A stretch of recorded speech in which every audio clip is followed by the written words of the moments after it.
Okay, بسم الله الرحمن الرحيم الحمد لله رب العالمين الصلاة والسلام على سيد الأنبياء والمرسلين اللهم علمنا ما ينفعنا وانفعنا بما تعلمنا وزدنا بفضلك علما وتعليما إنك على كل شيء قدير.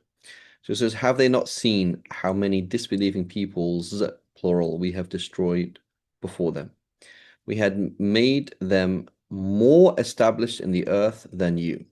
So who's heard of these all these ideas about, aliens making the pyramids and things,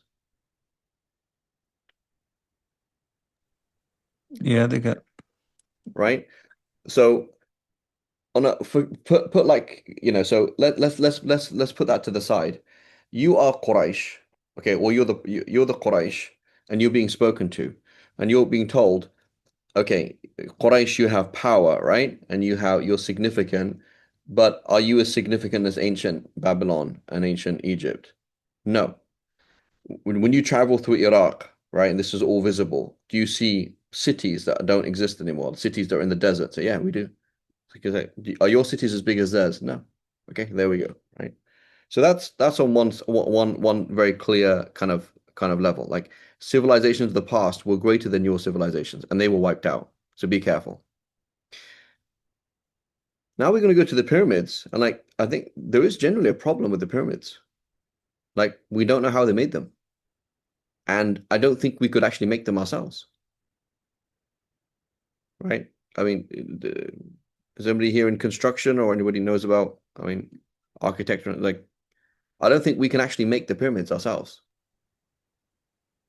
I think they could be made, but it just doesn't make any financial sense. Wouldn't make any financial sense to make it. Yeah. Okay, so that's possible, right? Maybe we could do it, but there's some really awkward things in it, and also there's some really strange things that a lot of these civilizations that have these big buildings, they say we didn't build them, right? We didn't actually build them ourselves. We are So one thing with the pyramids as well, certain of the pyramids, is their alignment with the stars would make sense that they're a good 5,000 to 10,000 years older than what they are, than what we think they are. So from another point of view, again, without going into like crazy things like aliens made the pyramids, whatever, like just on a simple level, it's like, do you see yourself in the history of mankind as a super civilization, or do you see yourself as as low? Right? Or is it even true to assume that everything in the past was less sophisticated than now? Right? Like, is that part of our aqidah? Like, as a Muslim, in my mind, it's part of my aqidah that we in the 21st century are more advanced than people 5,000 years ago. That's not actually true. So historically, technologically, religiously, it's not necessarily true at all that people 5,000 years ago were less technologically advanced than we are. And it's part of the pride that we're sold that, we are always, the future is always better, and we are better than people than in the past. The Unga man, right? Talk about the Unga man.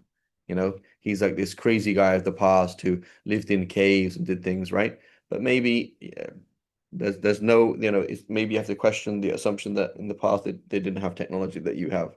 Maybe they did, right? So we made them more established in the earth than you, right? Simply, if you say the Quraysh compared to Pharaoh, the Quraysh compared to whatever you think, yeah, why not? But they can also fall apart, right? We sent down abundant rain for them and made their rivers flow at their feet, right? So again, this is very, very important when you go to ancient Iraq. Ancient Iraq is all flat, okay? And the rivers, they come from north, from Turkey, go down into the Gulf, okay? The Persian Gulf. So what happens just on a geological level is that the rivers shift because it's very flat. So what happens is you build a city in the middle of the desert, and it's not desert because there's a river, okay? And you have a civilization. And then there's a shift, right? Some kind of shift in Turkey, in Kurdistan, in those areas, and suddenly your city no longer exists because there's no water, right? So the vulnerability of how things were, right? It's important. So what happened historically then is Many of those cities is basically in Iraq. There were all these cities that were basically in the sand.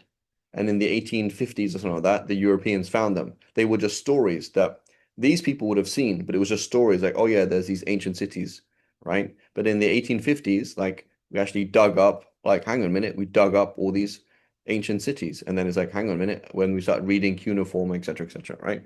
That was a whole kind of discovery, right? But these are the kind of things that they saw, like rivers flowed at their feet. Then we destroyed them for their sins and replaced them with other people, right? We replaced them with other people, right? So this is very important. We mentioned this last week or the week before. Every single one of us, we are dispensable. It can be replaced, right? Replaceable.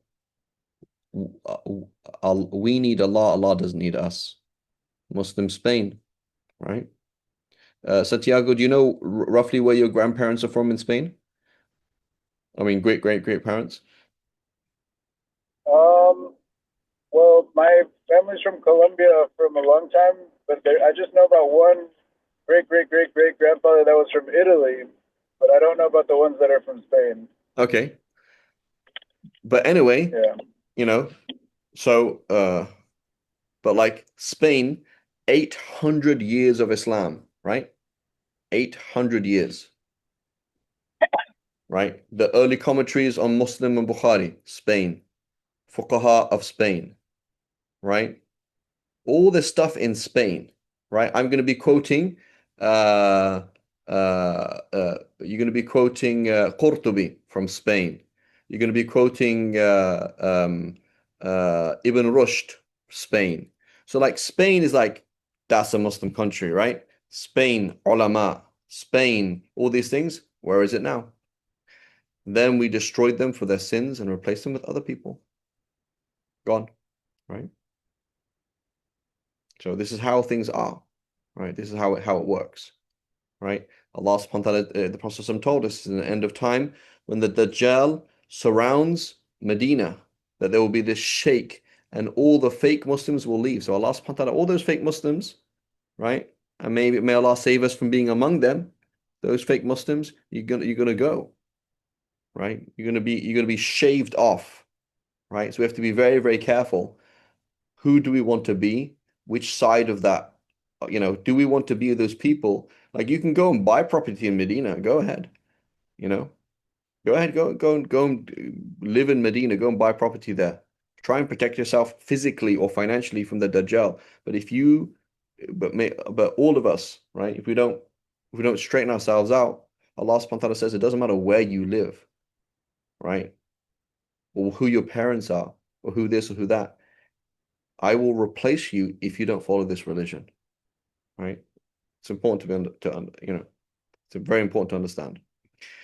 Had we sent down to you, O Prophet, a revelation in writing, and they were to touch it with their own hands, the disbelievers would say, this is nothing but pure magic, right? I.e., they're just stubborn, they don't want to listen. And they say, why has no visible angel come with him? And this is an important question. Why isn't it clearer? Like, I just want Islam to be clearer. Had we sent down an angel, the matter would have certainly been settled at once, i.e., Allah subhanahu wa ta'ala makes the truth clear enough to accept and hidden enough to still reject. Right? And subhanAllah, the translator, Sheikh Mustafa Khattab, he came to the Bay Area and gave a talk once. And he was talking about da'wah, like he's a big into da'wah, right? And he's saying, like a lot of these things, like the da'wah is not that complex. Because the truth is quite obvious. And you don't be like, oh, I need to explain it this way, explain that way. Just explain it and then move on. Whoever accepts it, accepts it. Whoever rejects it, rejects it. Khalas. Because for some people, it's not an issue of how clear it is, right? It's just they're just stubborn, right? And if it were crystal clear, then there wouldn't be a test with it, right? So the clearer the signs become, the closer you are to the end of the exam. And when the test is when the signs are crystal clear, khalas, judgment day, this happening, that happened, right? So even at the time of the Dajjal, it's not going to be crystal clear, is it? Like at the time of the Dajjal, it will generally be confusing. Like the good guy is the bad guy. The religious guy is the irreligious guy. It's confusing.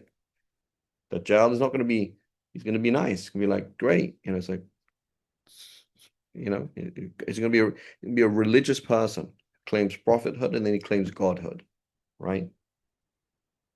I don't think he's going to be going telling us go and murder babies, He's going to tell you no, right? Like, what is it? What's the phrase? Freemasons, right? Freemasons don't go around telling people, yeah, let's kill babies. They don't do that. Freemasons will be like, hey, join the fraternity, help each other out, here's some connections that you can help, right? They tell you to do nice things. Freemasons will say, yeah, it's actually part of our thing that you have to believe in God, You got to believe in a creator in their own way, right? So it's confusing, right? It's confusing. So when the Dajjal comes, it won't be over. But there are certain signs of the end of time. When that happens, khalas, it's over. So are you asking for the test to be over? Because that's what would happen if Allah sent you an angel, khalas. So it has to be unclear enough for you to be tested, but clear enough for you to be accepted. And they would never have been given many time to repent. And if we had sent down an angel, we would have certainly made it assume the form of a man, leaving them more confused than they already are, right? So you want something else, right? But there isn't something else. And this is really, really important. Forget about becoming Muslim, but it's like, here you are. Allah subhanahu wa ta'ala, sent you a traffic light. It's very, very clear what it means, but you see it as something else. Allah subhanahu wa ta'ala sent you somebody being rude to you. Like I sent somebody who was going to be rude to you or hurt your feelings. This is the test. And you failed it because you don't see what it is. You don't see what the traffic light is. You didn't see what cancer was. You didn't see what wealth was. You didn't see what is it like to have lungs and a heart and kidneys and skin and legs and eyes that work, right? Like you didn't get the thing, right? So Allah subhanahu wa ta'ala, he codes tests in a certain code, and they're not that difficult to decode, but often we fail at decoding them. Am I making sense? Right, there's a very like clear kind of message. He like phrases it in a certain language, in a certain format, and it's kind of obvious enough for us to pass, but not obvious us enough, but still hidden enough for us to kind of not really see what's going on, right? But we have to, and so that's not intellectual insight, that's spiritual insight, right? What is the signs, the horizons and signs within ourselves? May Allah forgive us, right? Okay, other messengers have already been ridiculed. So here, it doesn't say other messengers, it says how many a great messenger, right? وَلَقَدْ اسْتُهْزِئَ بِرَسُلٍ مِّن قَبْلِكَ, right? How many a great messenger has been ridiculed before you. So don't be surprised, right? Don't be surprised, right? But those who mocked them were overtaken by what they used to ridicule. Say, travel through the land and see the fate of the deniers. Go and look at the remains of these people. Ask them, O Prophet, to whom belongs everything in the heavens and the earth? They say, Allah, right? He has taken upon himself to be merciful. He will certainly gather all of you together on the day of judgment, about which there is no doubt. But those who have ruined themselves will never believe, right?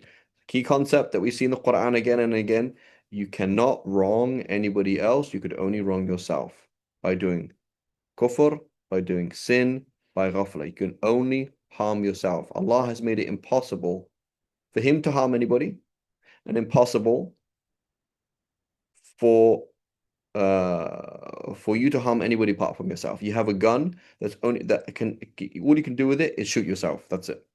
You're either your own best friend or your own best enemy. He will not wrong you, and nobody else can wrong you. If they kill you and you're patient, you have a reward, right?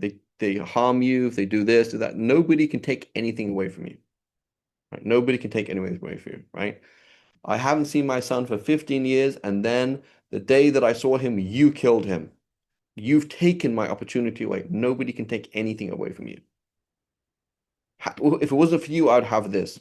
Nobody can take anything away from you. You were never going to have that. Like nobody can take things away from you. Nobody can ruin your day. You just ruined my day.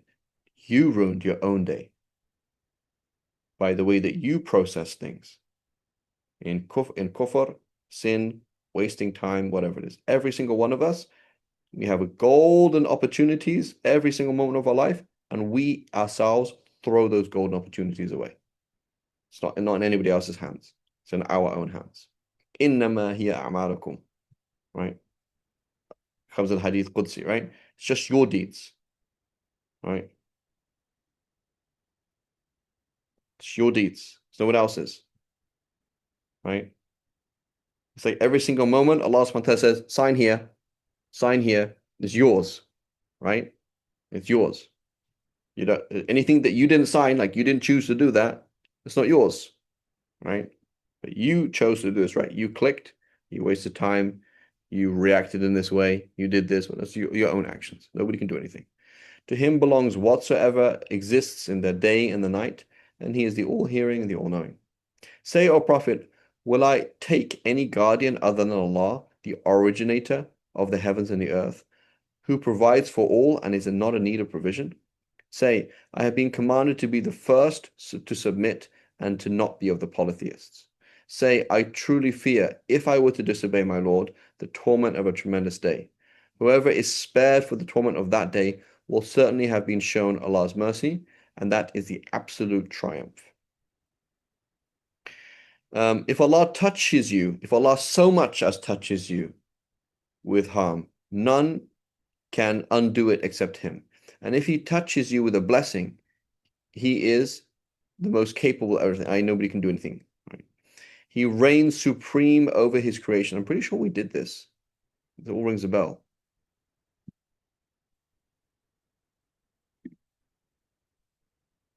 I'm pretty sure I asked some of you to look this up in different translations. Maybe I'm like this one, I think He reigns supreme. Like other translation, I'm pretty sure we did this sometime before. I'm not sure.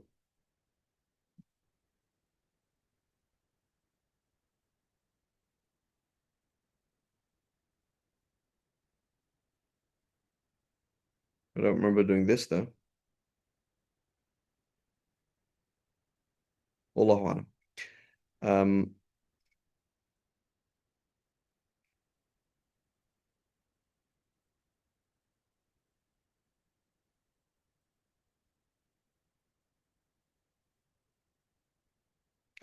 Okay. Ask them, O Prophet, who is the best witness? Say, Allah is. He is the witness between me and you. Right? And this Quran has been revealed to me so that with it I may warn you and whoever it reaches. Do you pagans testify that there are other gods besides Allah? Then say, I will never testify to this, and say there is only one God, and I totally reject whatever idols you associate with him. Right? And so who's heard of techno-paganism?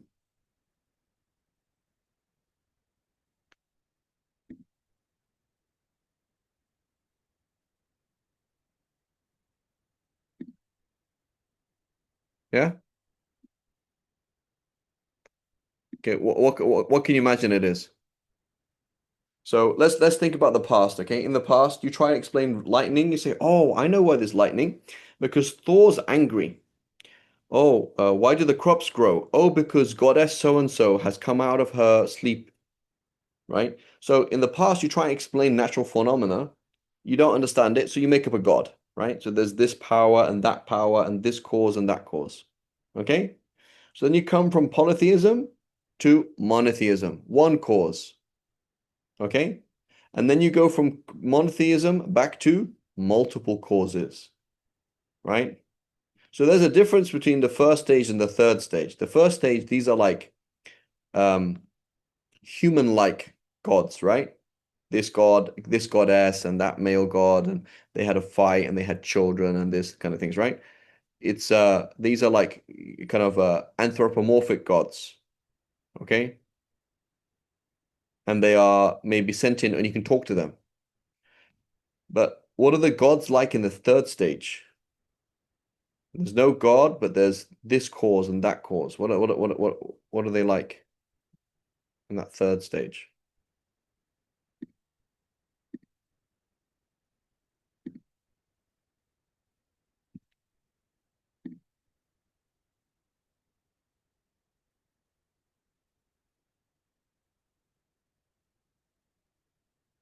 So as an atheist, what control in the mind of the atheist, well, who's controlling the universe? What makes things happen? Laws of nature. Laws of nature, right? So gravity, the rule, I don't know, the first rule of what's it called? Thermodynamics, yeah. Thermodynamics, right? Or whatever it is, right? So these are these gods. But again, notice how they are multiple as well, right? So you have your, your first gods. These are kind of illogical, right? And they're humans. And then theology, okay, monotheism. There's one cause, kun fayakun, being it is, and then there's the multiple. So it's the same thing, right? So you ask the question, okay. So I asked the question, where did Thor come from? So you say, why does the sun rise? Right? Oh, because I don't know. There's a horse that pulls Helios across the horizon. Okay, why does that happen? What? So with the polytheist, you keep asking the question why, and it eventually doesn't make any sense. The same thing with the techno-pagan. With the techno-pagan, you ask him, why is it that mass attracts mass, like gravity? Why? This is all to do with like, time, space, and it's like, okay, but why is that the case?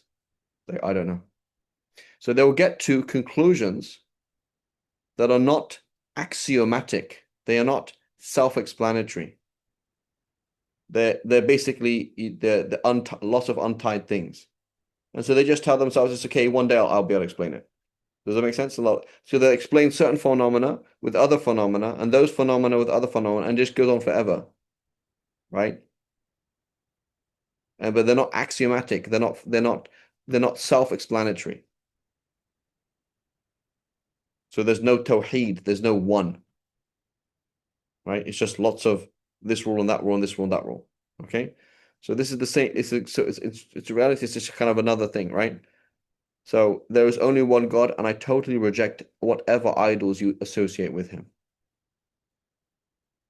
Right?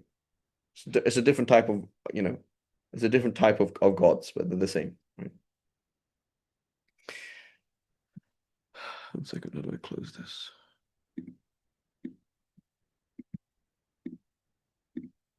Okay. Those to whom we gave the scripture recognize him to be the true prophet as they recognize their own children, i.e., for the Jews and the Christians, it's super easy, right? So as we know, Islam spread, the success of Islam on a worldly level was caused by the fact that the Jews were waiting for the Prophet ﷺ. Who can explain that for me? Islam managed to spread to Medina, and then from Medina succeed as a political thing, at least on a worldly level, because the Jews were waiting for the Prophet ﷺ in Medina. Who can explain that to me?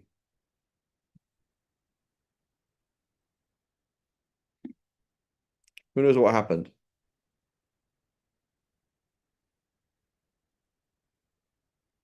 So the Prophet ﷺ, each Hajj, he's reaching out to the different tribes. He's saying, I'm a prophet of Allah, accept me. I'm a prophet of Allah, accept me. One particular, some people accept him.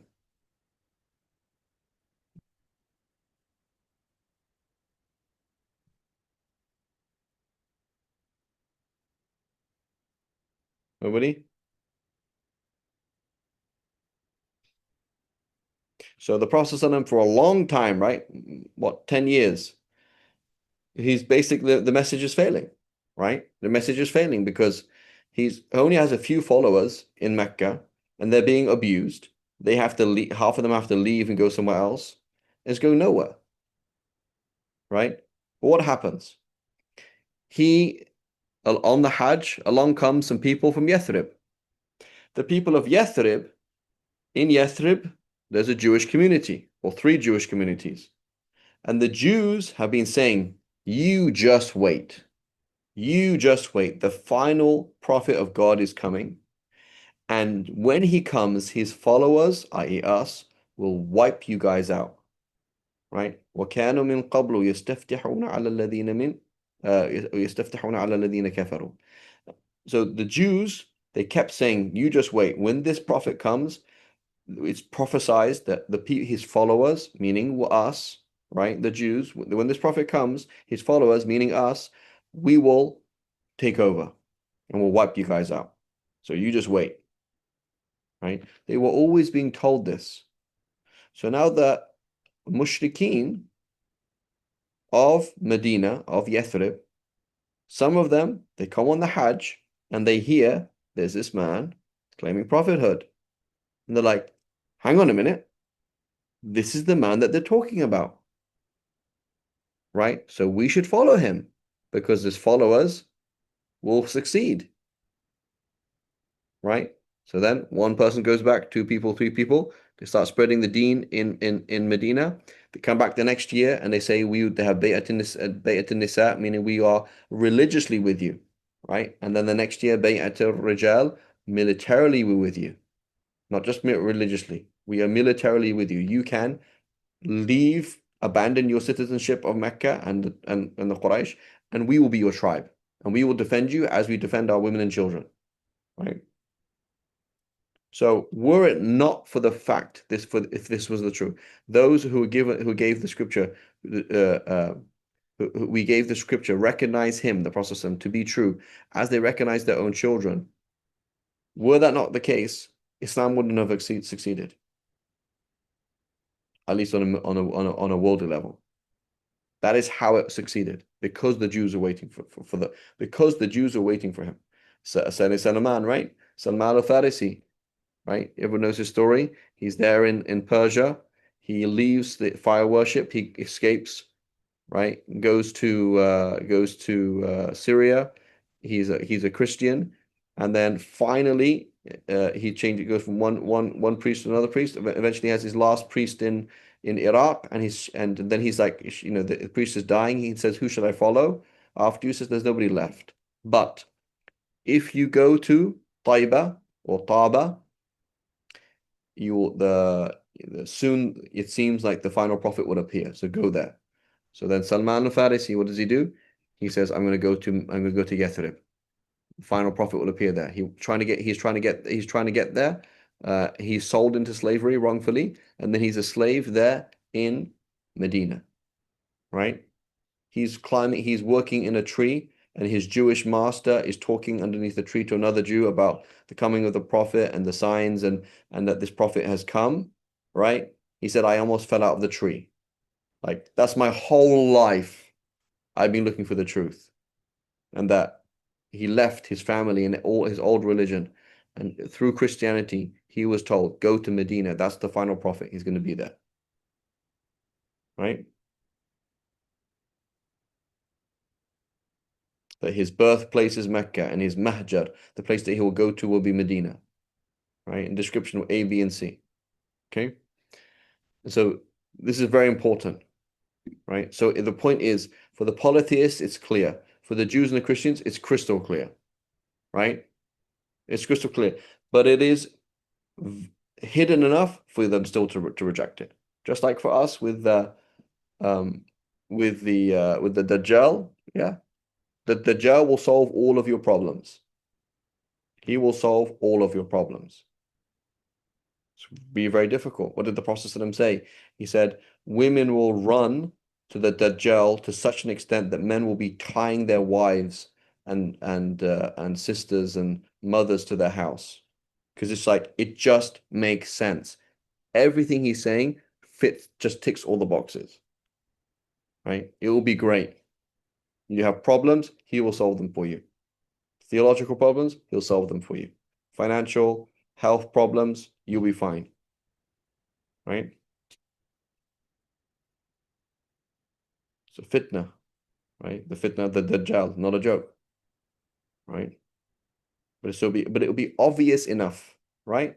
Hudhayfa ibn Yaman was asked, what are we going to do with the time of the Dajjal? He's like, if he came now, it'd be easy. Right? You have Iman, you have Zuhud in the dunya, you have ilm. It's easy. But he's going to come at a time when there's no ilm. And everyone's into the dunya. So there's no ilm. And everyone's into the dunya. It's very hard. Right? So you ask the people, I can ask you here, who has kids in this room? Stefan, you have kids? Yeah.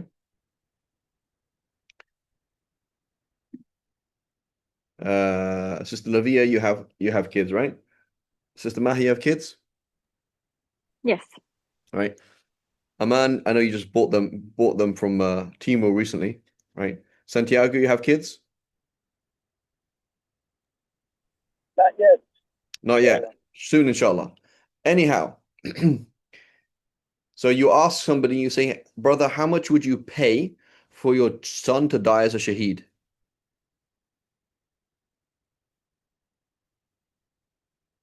Like right now, I can say, like, I'll guarantee it. You pay the money, I'll guarantee he'll die as a shaheed. You're like, why would I want my child to die, bro? Like, why would I pay for my child to die? You know what I'm saying? That's a kind of a weird question, right? Why I don't want my child to die. So when you ask someone that question, how much would you pay for your child to die as a shaheed? And you find that question odd, or you would never pay for your child to die, or you don't want your children to die as a shaheed, and you want my child to grow up and be happy, live a nice life, right? So that's called hubb ad-dunya, right? That when we want, like, you would be more happy that your son grows up and gets married and has grandchildren, lives a long, happy life, than to die as a shaheed. That's called hubb ad-dunya, right? So when that's our material, that's the metal of our beings, then khalas, the Dajjal is easy. Right? It's easy because he's going to give you the dunya, right? So, you know, but are you going to live without electricity? Nah, it's too difficult. Live without without access to medical, medicine and things like that. No, it's too difficult. Okay. You're going to live without internet, live without a passport, live in danger, right? Your children might die of hunger and thirst. And you say, no, are you willing to do that? No, I'm not willing to do that. Okay, join the Dajjal then, go. That's what's going to happen because he's going to have everything, right? And it will be clear enough when he appears for people with Iman and Zuhud in the dunya to like, yeah, it's obvious, it's Dajjal, easy, right? But if you love the dunya and don't have some religious knowledge, then khalas, he'll answer all your problems and thus you'll be like, oh, darura, right? Necessity, khalas, this, that, you explain it a certain way. There'll be all those, he'll have all his muftis, right? And all these people, all these Muslims will join his side. All these Jews will join his side. All these Christians join him. It'll make sense, right? Like on so many levels, it will make sense that we'll just khalas, just join. So that's the same thing with the Prophet. And the Prophet came. It was clear enough for them to follow if they had zuhud in the dunya and knowledge. If you have ilm and zuhud, it's easy. But if you love the dunya and it's your number one thing, right? All you care about is the dunya, and you don't have religious knowledge, then you can just walk through you. The Dajjal walked through, just like he walked through. The dunya took these people, the rabbis who they could have had the dunya and the akhirah. The Quraysh, the Prophet said, I'm going to give you the dunya and the akhirah, but they rejected it. Right? May Allah protect us.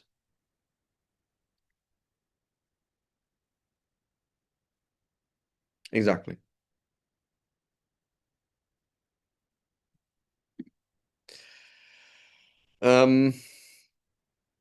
Okay. So those to whom we gave the scripture recognize him to be the true prophet as they recognize their own children. Those who have ruined themselves will never believe. Who does more wrong than those who fabricate lies against Allah or deny his signs? Indeed, the wrongdoers will never succeed. Consider the day we will gather them all together, then ask those who associated others with Allah in worship, where are those gods you used to claim?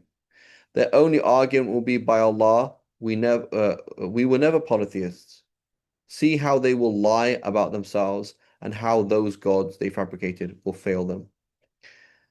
There are some of them who pretend to listen to your recitation of the Quran, but we have cast veils over their hearts, leaving them unable to comprehend it, and deafness is in their ears.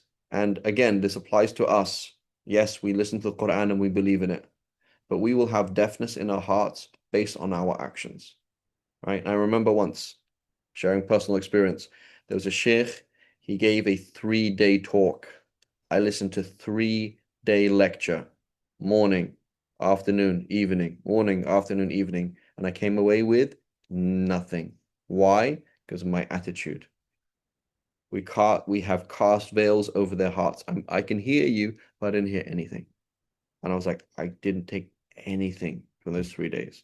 Why? Conceited. Why? I don't need to change.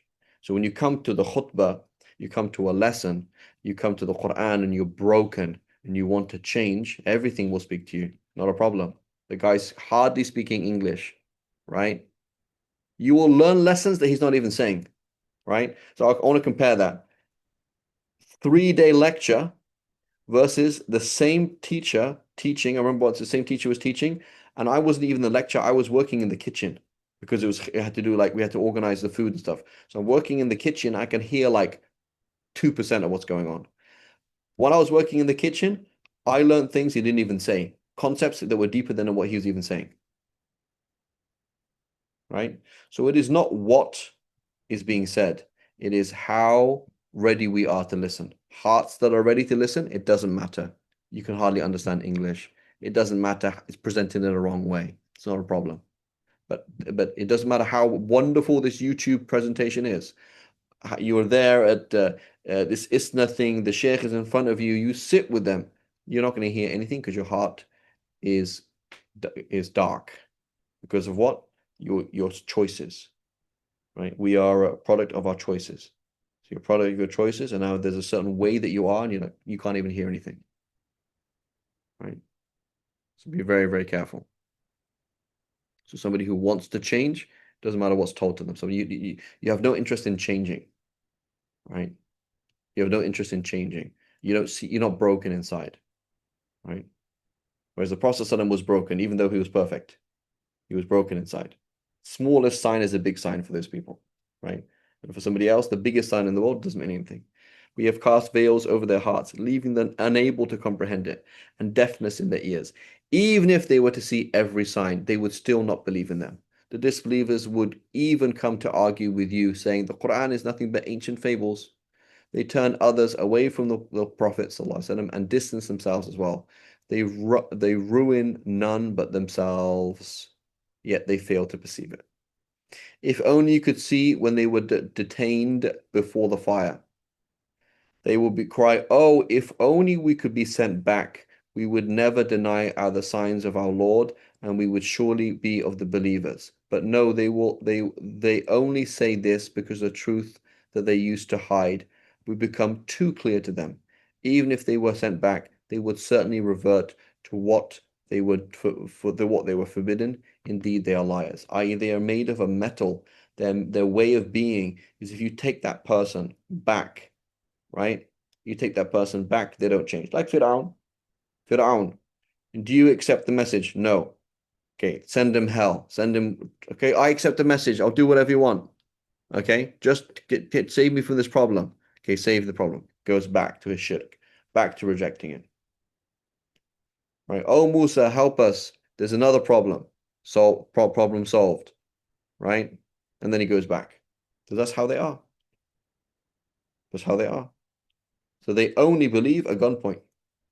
They only believe when it's blatantly obvious and they don't have a choice. You're in front of the hellfire, okay, of course. But this person's they don't, right? May Allah protect us. They insisted there is nothing beyond this life and we will never be resurrected. But if you could only see when they will be detained before their Lord, and he will ask them, is this hereafter not the truth? They will cry, absolutely, by Allah. He will say, then taste the punishment for your disbelief. Losers indeed are those who deny the meeting with their Lord until the hour takes them by surprise. Then they will cry, woe to us for having ignored this. They will bear the burden of their sins on their backs. Evil indeed is their burden. This worldly life is nothing more than a pathetic play and amusement, right? It's indefinite in Arabic. It doesn't say play, it says a play and an amusement, something pathetic and simple, right? It's not actually worth it, right? So this is a key thing. Like I missed out, my deen and life, I've missed out on the dunya so much. I feel like, man, Like everyone else has so much in their life, and I have nothing. Okay, so this is how we have to view the dunya, right? Like if there was a crumb of sugar on the floor, on a dusty floor, do you think it would taste sweet?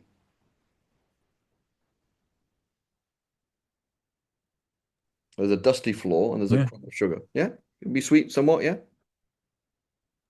Yeah. Okay. But do you feel bad that you've missed out on that, Yusuf? Like I see, there's a dusty floor over there. People walked all over there, and there's one crumb of sugar there, and you missed out on it. Do you feel like, oh man, I missed out? No. Not really. It's like, yeah, I mean, but relatively, right? Like relatively, that's not a thing, right? That's not a thing. It's like, oh, I mean, yeah, there's some, but relative to other pleasures that we know in the dunya, it's like no, it's not nothing, right? Who plays with the do you know this Aman, are you there?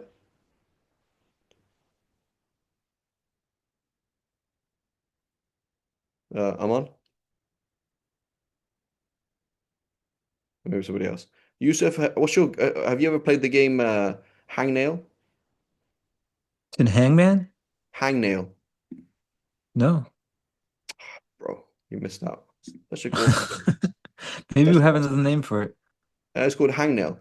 Basically, you know what hangnail is? Like the bit of skin next to your nail. Oh, that you call that hangnail? Yeah, so there's this game where basically you push it back and forward, and if when every single time you get to 1 million, you get 1 point. You never played that game? No. No. Ah, you missed out, bro. Such an awesome game. Awesome game. That's hilarious. Okay. You get the point? Like that's a game, right? That's a game. Yeah. But in comparison to other games, that's not a game. You know what I'm saying? That's not a game. So the dust, like, oh my God, I missed out on all this dunya. I missed out. Like all my friends who went to nightclubs. My friend has had like boyfriends and girlfriends. My friends have done this and done that, and I'm sitting here like, bro. I'm like, basically I'm Muslim. Like you're just kind of waiting for Yom Qiyamah. Basically, this is boring. It's like, Habibi, you didn't miss out on anything. You did not miss out on anything. Like you're worried about that one piece of sugar on a dusty floor in some place that you didn't get. It's like, Habibi, that's not a thing to miss out on. Or the game Hangnail. That's not a game, right? That's not a game, right? It's funny. There's this game that they used to play at school. It was called The Game. And basically the game is you got to forget the game. And whenever you remember the game, you lose it. It's like that's kind of lame, right? That's kind of not. So compare that to basketball, right? Compare that to jet ski, right? So you want to go on a jet ski or do you want to play the game? It's like, bro, it's not a game, right? So Allah subhanahu wa ta'ala says, not like you're not missing out on anything. Like this worldly life is not a thing. It's a pathetic game and an amusement, right? It's just it's just Bitcoin that you need to change to dollars and dollars that you need to change to actual use, right? That's what it is. But far better is the eternal home of the hereafter for those who have taqwa of Allah subhanahu wa ta'ala. Will you not then understand? Right? So it's really, really important. Habib Omar saying this once, he's saying this, it is haram to look at the dunya with ta'zeem.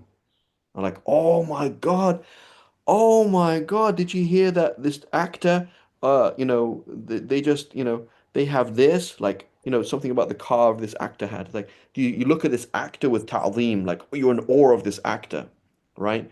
Or, oh my God, she's so good looking. I wish I had hair like her. Like, oh my God, like he's got this, he actually has his own custom jet and it has these things. Like, it's actually haram to do that, right? Looking at the dunya with like awe. Because the last one that says, for crying out loud, that's not who you are. Like you're something way better than that. Why would you look after these things? You following me? So it's very, very important. Never say, oh, I missed out on the dunya. Oh, I missed out on the dunya. Right? Number one, nobody can take the dunya away from you. Opportunities, you can't take it away from you. They can't harm you. Right? If it wasn't for so and so, I would have had this. That thing is not worth anything anyway, number one. The dunya is only useful vis-a-vis what it can be turned into. That's all. You didn't miss out on anything. Don't feel bad like, oh, I missed out on this, I missed out on that, I missed what you didn't miss out on anything. Don't worry about it. Number one, right? Or number one, they can't take anything away from you. And number two, you didn't miss out on anything. What you did miss out on is the conversion, right? Conversion, right? So right now in my wallet, I went to Singapore, I have some Singaporean dollars. What's the point of a Singaporean dollar if you can't change it into Malaysian ringgits? And what's the point of a Malaysian ringgit if you can't turn it into something else? And what's the point of that thing, that activity, that food, that thing, if you didn't do it for the sake of Allah? If you never sold your and if you never sold the investment, you didn't get anything, did you? Right? You had $1 million in a bank that you could never access. You didn't have $1 million, did you? So the opportunities that you missed out on that you couldn't worship Allah, the homework that you did when you were 14, and you just did it because everyone else was doing homework, right? And you didn't when you were 14, your head wasn't on. When you think about it, oh yeah, have an intention for the sake of Allah, when you could have, right? You reached puberty, you're here now, but your head was somewhere else. The homework you could have done. When that kid was getting bullied at school and you could have defended him with one word, but you didn't, because like whatever. You missed out. When you were at college, when you got married, when you had a baby, when you had an argument with your spouse and you didn't turn that into ibadah, right? Like, right? Prophet ﷺ said, right, I can guarantee, right, the approximate hadith, I can't remember now, guarantee like a castle in paradise, a palace in paradise for the person who avoids argument even if he's in the right. You never care about me. You're so selfish. All you think about is yourself. You're like, that's not true actually. 1, 2, 3, 4, 5. Right? Don't say that. So here was your time to change that into ibadah. You blew it. Well, so that's what we should be killing ourselves up, right? We should be like, oh man, why'd you feel sad?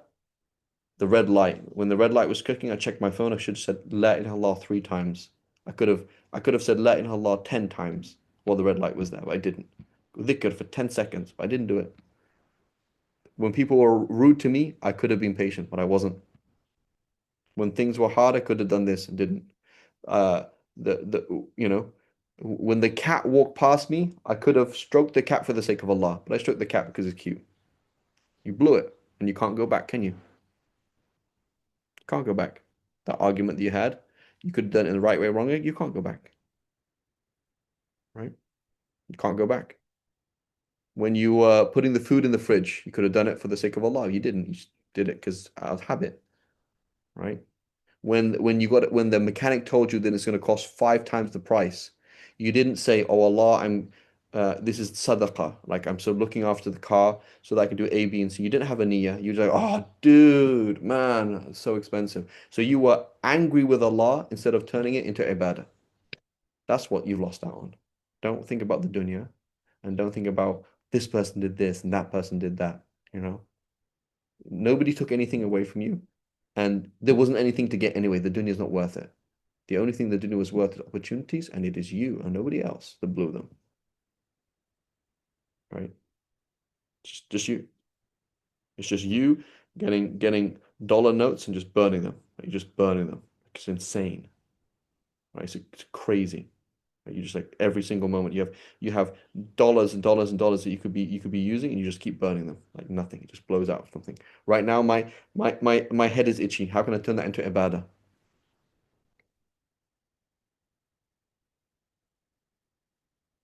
What can I do?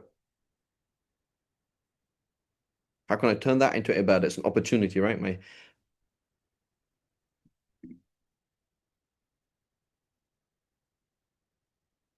So this is life, guys. Life is my head is itchy.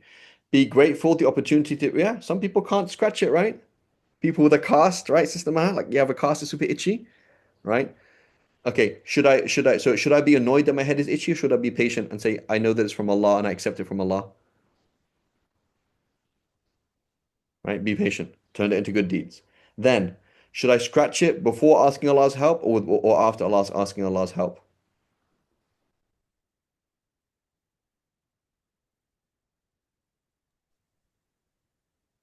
Scratch it before, after, After. right? So I have an itch on my head. I accept it from Allah. I'm like, oh, bloody itch, right? And it's like, no, Habibi, don't say that. It's not good.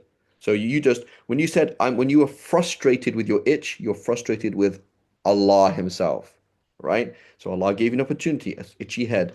He said, Oh Allah, I accept it. Oh Allah, thank you for giving me an arm that can actually reach to go and scratch it. Oh Allah, help me do that. Scratch it. Alhamdulillah Rabbil Alameen. Imagine if you had an itch and you couldn't scratch it. You see, this is life, right? Life isn't anything else apart from an itchy head and a car that is broken down and the kid who's screaming even in the bathroom and this person doesn't understand anything. Like you explain something 5,000 times, they don't get it. That's life, right? This is life. But what do? We just sell it. We sell it for nothing. We sell it for nothing all the time. Go ahead, Sister Maha. Can you give an example, just a general example of what that process would look like when somebody has wronged another? Somebody's on the receiving end of being wronged. As far as like the not, I mean, it's kind of like there's a pattern here of almost like, non-reactive or not very reactive when kind of life comes at you in different ways. So you've been wronged, right? So Yeah, so you're on the receiving end of I've being just, for wronged. example, I just scratched your car. Yeah, like I was driving recklessly and just scratched your car, right? Something like that. Can I use that as an example? You can, yeah. Yeah. Hmm. So you tell yourself everything's la hawla wala. So there's the Palestinian la hawla wala quwwata illa billah, right? Which is right? And then there's the real la hawla quwwata illa billah. The free doesn't exist. The car doesn't exist. It's just Allah. Right? There's just this scene where it's me and Allah. Allah has made this thing happen. I have no issues. I'm happy. I bought the car for the sake of Allah. I looked after the car for the sake of Allah. It doesn't matter if it's scratched or not, so I don't care. So zuhud, right? I'm happy that Allah destined that. Okay. And now, yeah, Allah, thank you. Allah, I have so many sins and I've done so many bad things. I'm really, really happy, Allah, that you've given me this like extra cash that I can give to this person by forgiving him and making dua for him. So now it's like, Mhm. did you want the reward of patience and the reward of forgiveness, or did you blow both? You just blew both, right? You weren't patient. You're like, oh, I just bought the car for crying out loud. Dude, watch where you're driving, you know? And it's like, you could have just forgiven me, right? Because it doesn't matter. It's not worth anything. Like, it's really not worth anything. It's like literally, I stepped on the dust that was on the floor, and you're like, why did you do that? It's like, it's not worth anything, but because you're attached. You understand? So you could have forgiven me, and Allah subhanahu wa ta'ala says, I'll forgive you. But you didn't. So Allah's asking, hey, would you like me to forgive you? Oh, you don't. Okay, sorry. Sign here, please. Done. That moment's Mhm. passed. Sign here. I don't want to be forgiven by Allah. Okay, how did I sign that? Well, you didn't forgive him. Does that make sense? Just like, Yeah. I right? On yeah. Jum'ah, Allah, the angels like, forgive so and so and so and so. Oh, but not so and so. These people that are still, they don't want to forgive each other. So Allah's not going to forgive them yet. We just wait. Allah subhanahu wa ta'ala says, "Hatta yastaliha," until they work it out. Right? So like you have beef with somebody, Allah subhanahu wa ta'ala saying, basically you have beef with me. Until you forgive them, I won't be forgiving you. Like it's literally like it's in your hand. So, but what is it? We get caught up in people. You get caught up in specifics. It's this and it's that and it's all these different things. You get caught up in the kathara and we don't see the wahda. There's all these things and it's actually there's not things. There's just one thing, just Allah, in different masks, right? And on Judgment Day, Allah subhanahu take off the mask and then here we go. It's all one. Does that make sense? Yeah. Jazakallah khair.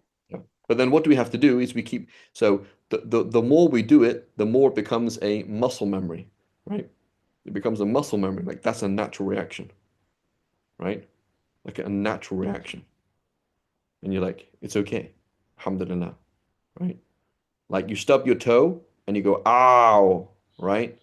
But then you force yourself to say Alhamdulillah, and then it becomes a natural reaction. Actually, thank Allah for harm, right? Because harm is useful, right? Either you have a reward or it wipes out sins. I'm very happy. I'm very happy for that to happen because I got a lot of sins, you know? It's like, or levels you could never reach. Like, here's this person, you couldn't reach this through your own ikhlas, but with cancer and being patient with cancer and going through chemo and all the difficulties of all these things, you reach a level you could have never reached. And like, alhamdulillah, thank you, Allah. You know?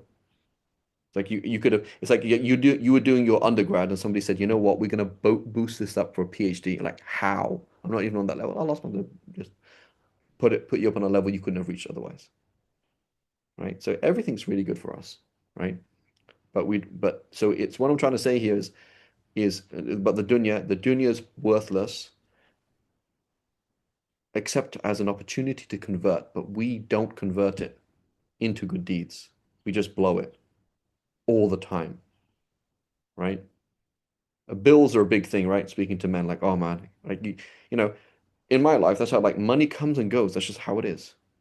Like it doesn't matter how much money you make, something's gonna come up. Something's gonna come up. Your catalytic converter stolen. Oh, dude, you're this, you're that. Something's gonna come and like. So it's like all you can do is just every single time something comes in, just say, "Ya Allah, I'm doing this for your sake. I'm doing this for your sake," as opposed to, oh, you forgot about that bill.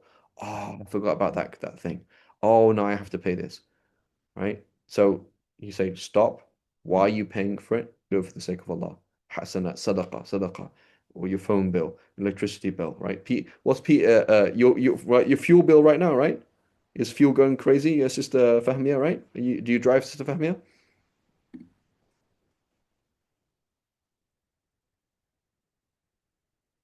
Yeah. How much is a liter right now in England?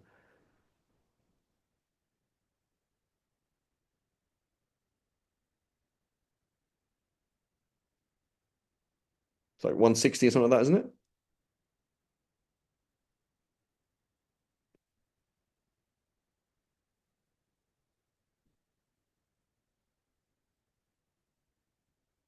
Yeah.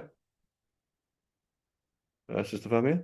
What's the price right now? Something like, what about 160 something? Um,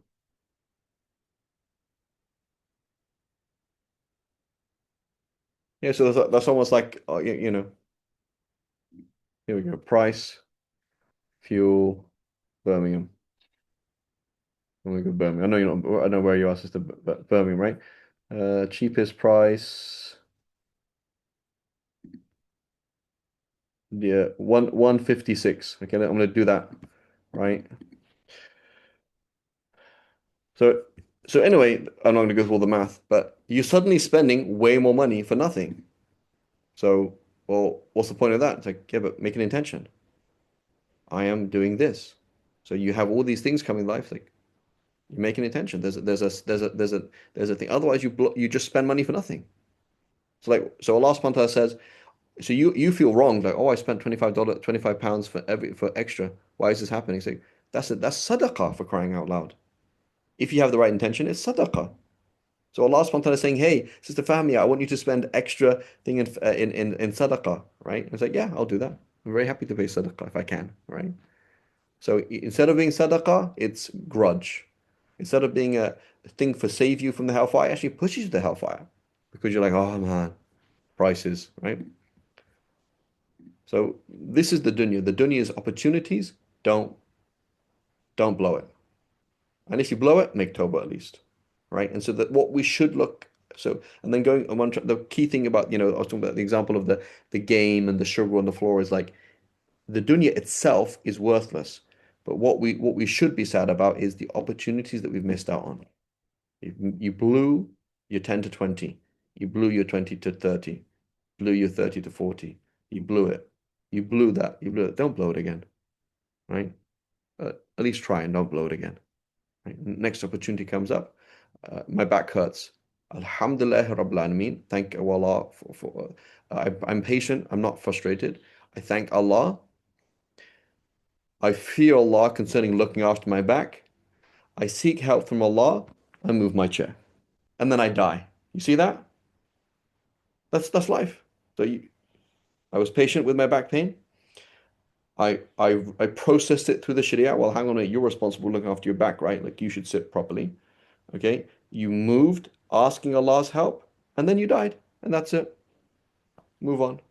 Right? That was your life. As opposed to not processing things through Allah. And you just like you went into the exam room, okay? And you just lost totally. Like you got the paper and you made a paper airplane, Habibi. At least answer one question, at least two questions. you just made a paper airplane and then left, right? Like you didn't get what was going on, right? So may Allah help us all to be, you know, awake, right?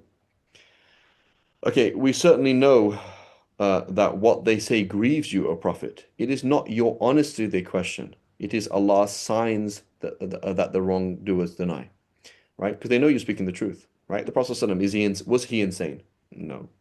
Was he a liar? No. So how is he not a prophet? So you got like three possibilities. He never existed. It's all just made up, which is not historically true at all. He was just insane. He is not a madman. He was a liar. No. Those three, it's quite simple. Look at Prophet Muhammad. One of those three things is not true. He wasn't insane. He wasn't a liar. And he didn't not exist. Right? Rather, he existed and he was sane and he spoke the truth. Right? You just have a problem with the truth.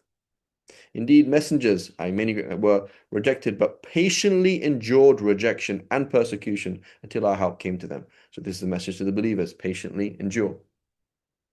And Allah's promise to help is never broken, and you have already received some of the narratives of these messengers. If you find their denial unbearable, then build, if you can, a tunnel through the earth or stairs to the sky to bring them a more compelling sign. Had Allah so willed, He could have guided them all, so do not be of those who are ignorant of this fact. Only the attentive will respond to Allah, to your call. Right? As for the dead, Allah will raise them up. Right? Like the people who are spiritually dead, they will die and be raised up. Allah will raise them up, then to Him they will all be returned. They ask, why has no other sign been sent down to him from his Lord? Right? Say, O Prophet. And so, forgive me, I always go back to this thing. One of the biggest tests that we always mess up on is husband and wife, right? So, like marriage is like this. Allah subhanahu wa ta'ala says, listen, I'm going to play a game with you, okay? I'm going to pretend to be your wife, okay? And I'm going to pretend that I need your emotional support. And so it says, okay, 5 at the start, go. But then when the game starts, it's confusing because this is life. This is actually your wife. And then she said this and this happened. And then what happens is she says this, says that, and you lose the plot. And then the last one says, cut. We're like, hey guys, didn't we remember that I was going to test you? Like I was going to give you a wife. I just wanted, like all I was testing you is like, just be nice. That's all. Like be nice and just connect with me. And just like, that's what I'm asking you to do. Oh yeah, sorry, Allah, I forgot. Okay. Okay, can we go again? Yeah, sure, let's go again. So then this happens again and again and again and again. And it's like, Allah's like, Habibi, the game that we're playing? It's just a game. She's not real. You just need to play this game, right? Just she says this, she says that, she says this and that. Just connect and be nice. That's all. And then that's what you're being graded on. Just you don't need to provide. You don't need to solve every problem. Just be nice, right? And then sometimes your wife is super useful. She's like, hey, you know, when I say this, I just mean this. And then, oh yeah, I forgot. But like, unfortunately, we are emotionally, but not just emotionally, spiritually dumb. Like you never got the plot, right? You never understood what was going on, right? Similarly, here's your husband. Just be respectful. Just do this, right? Because respect to your husband is respect to Allah. Oh, yeah. I get it. Okay, let's go.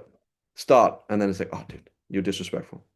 Okay, let's do this again, right? Like when you're a husband, like I'm going to pretend to be a husband. Okay, Allah, this game, right? I'm going to pretend to be a husband. I'm going to be like this. Let's just be respectful and just be nice and then it's like, oh yeah. And then you lose a plot. It's like, sister, the game that we're playing?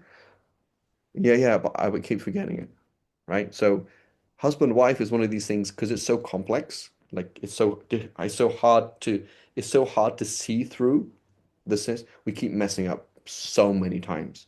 It's like unbelievably stupid, right? And we miss out on opportunities to do good deeds. And they're so simple and so easy, right? Because you don't actually have to solve anything, right? Give me 1 second, please. Does it make sense? kids as well, right? Kids, I mean, for me, that's like like I never knew I had anger issues until I had kids. But it's the same thing, right? Like my kids, they used to like Lego, okay? So what is the test? Allah is saying me, listen, I'm gonna pretend to be your kid, okay, daddy. I'm gonna pretend to be a kid, and I want you to show compassion to me by liking Lego. You're like, okay, that's easy, right? If Allah subhanahu wa ta'ala came to me and said, hey, I just want you to worship me by liking Lego. Like, okay, that's easy. So then Allah subhanahu wa ta'ala starts the game. It's a bit complex because there are actually kids there, right? And I'm like, yeah, I hate Lego. It's boring.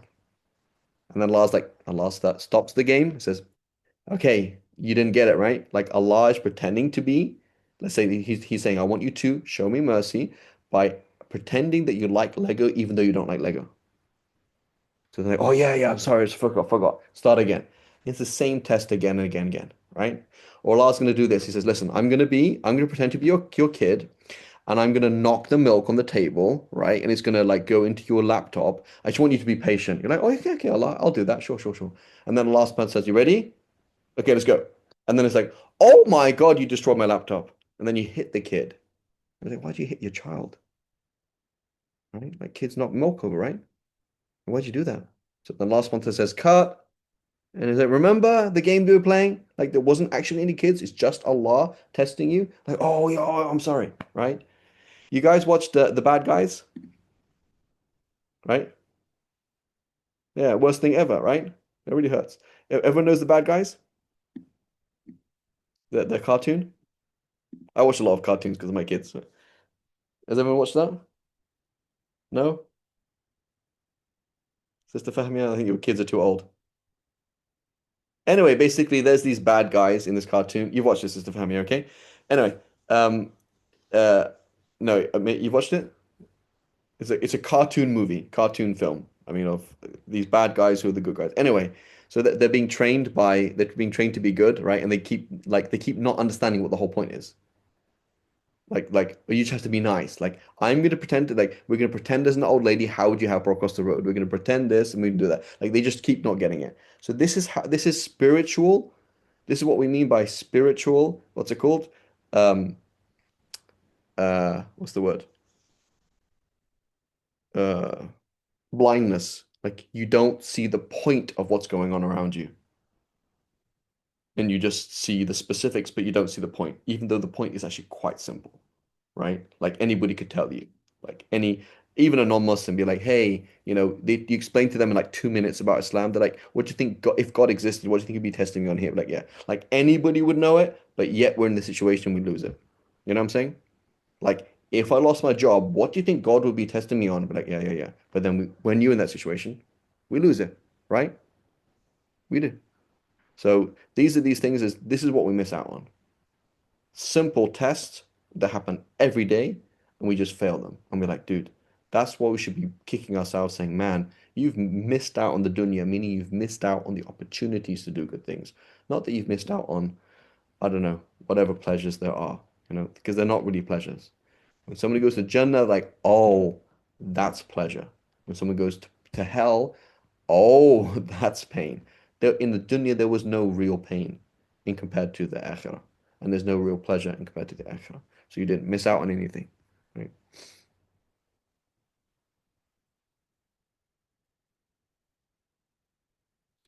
Yes, it is, right?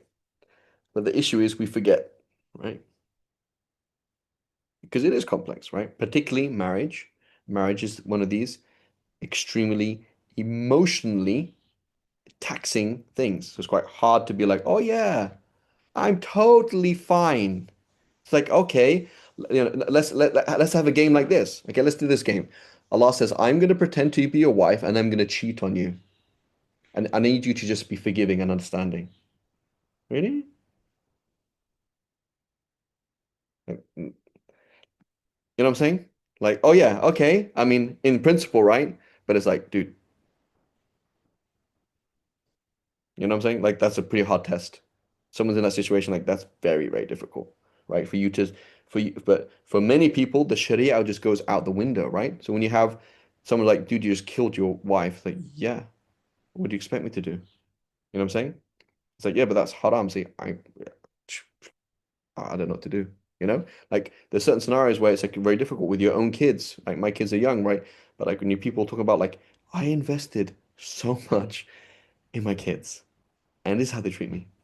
Like it just blows you out of the water. So in principle, you're supposed to be doing everything for the sake of Allah subhanahu wa ta'ala. In principle, you fed them, you changed them, you took them to school, and you did it for the sake of Allah subhanahu wa ta'ala. But it is very hard when they treat you in a way later on, and it's like, man, that was tough. Right? They talk to you in that way. It's like, whoa.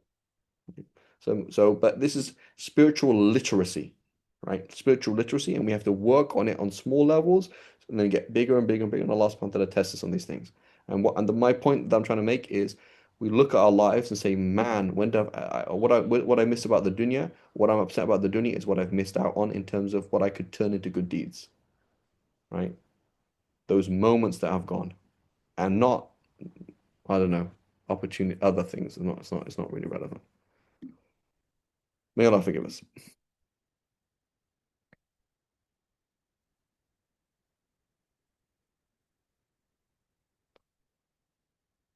Okay, where do we get to?